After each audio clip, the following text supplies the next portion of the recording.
Hi, I'm Lars from All About Samsung, and today I'm here with the just announced the brand new Samsung Galaxy Note 8. And maybe you wonder why it's interesting. Well, it's because after the Galaxy Note 7 a lot of people thought that Samsung would probably discontinue the Note series. Instead, Samsung said that they would continue the Note series and they improved their whole battery security. So now it's interesting to see the Samsung Galaxy Note 7, which tends to explode in comparison with the Samsung Galaxy Note 8. Let's go!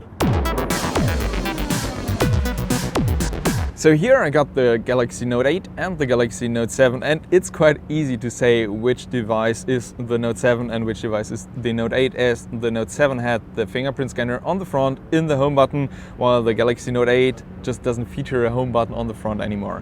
This is simply because the Galaxy Note 8 comes with a new aspect ratio of 18.5 to 9. The same aspect ratio is introduced with the Samsung Galaxy S8 or S8 Plus. And this new aspect ratio in combination with the edged display is called Infinity Display. I have to say that I really do like the Infinity Display, but it comes with a trade-off, as now there's no space left for the home button on the front. So Samsung had to move the home button on the backside of the device, at least for the fingerprint scanner, as there's at the moment no option to bring the fingerprint scanner underneath the display.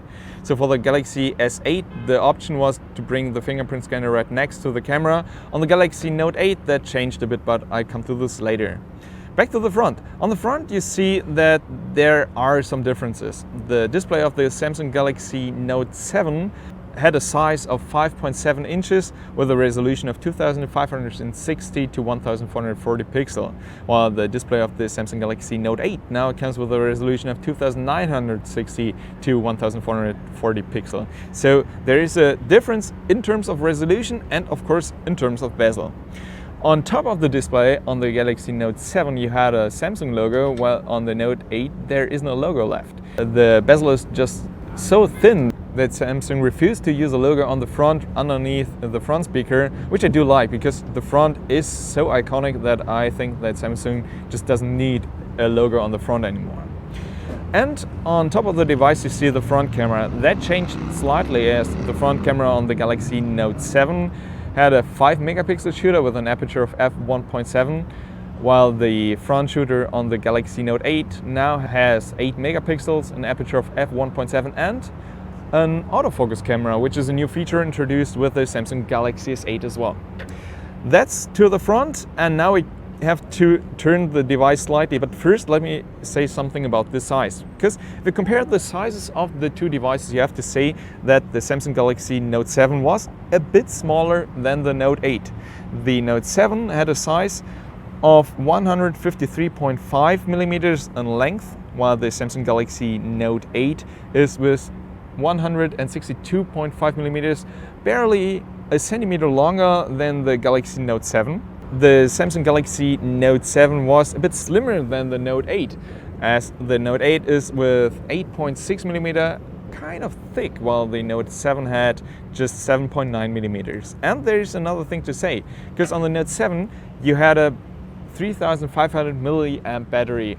And yeah, well, the problem was that it was a very aggressive battery design, which tend to explode from time to time, as we all know. And on the Galaxy Note 8, now Samsung went for a way more conservative battery design, so it just features now a 3300 milliamp battery, which is a bit smaller than the battery even of the Samsung Galaxy S8 Plus. Now we are talking about the backside of the device. And here you can see that Samsung changed the design of the backside quite a lot.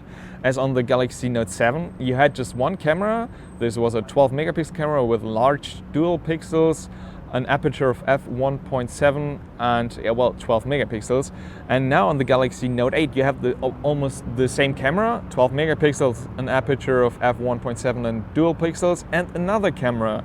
But this camera is special, as it has now almost double the focal length of the normal wide angle camera. So it now has the dual zoom camera, an aperture of f2.4, 12 megapixels, but obviously no dual pixels, but both are optical image stabilized. And this is new, as on the iPhone 7 Plus there wasn't an optical image stabilization for the second lens. And the big change, of course, is the fingerprint scanner, as Samsung had to move the fingerprint scanner from the front of the device to the back side of the device. Fortunately, Samsung moved it different than they did on the Galaxy S8. On the S8, they moved it on the right side of the camera, and a lot of people accidentally tapped instead on the fingerprint scanner on the camera.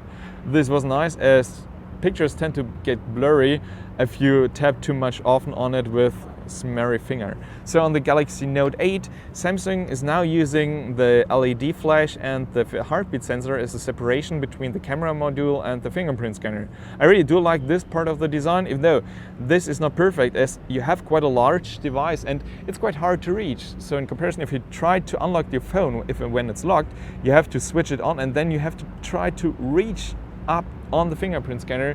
With my small hands, this is not perfect in terms of ergonomic.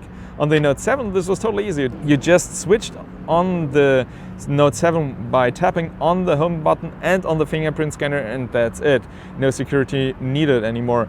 On the Note 8, I would say that the iris scanner on top of the device is an option, as the fingerprint scanner is not perfect at all. Under the hood of both devices, there are several other differences, as the Note 7 came with an Exynos Octa 8890, which was an octa-core SoC with 14 nanometer, and now in the Note 8 you have a Exynos 8895, which is an octa-core as well, but now produced with just 10 nanometer, which makes it way more energy efficient than the SoC in the Note 7.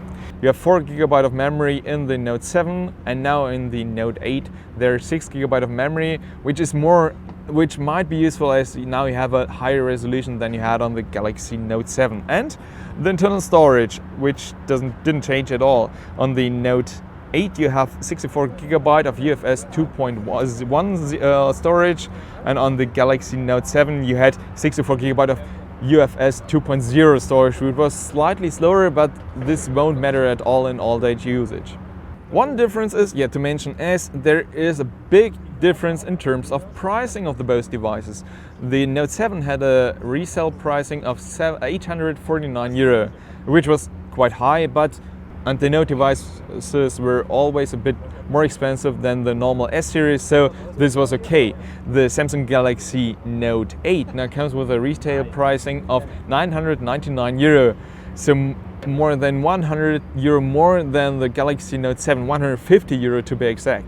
So this is a huge jump in terms of pricing, and I really don't like it, because it's way too expensive in my opinion. As if you compare it to the €799 of the Galaxy S8 or the €899 of the S8 Plus, it's almost €1,000 for a smartphone, which makes it way more expensive than the Galaxy Note 7.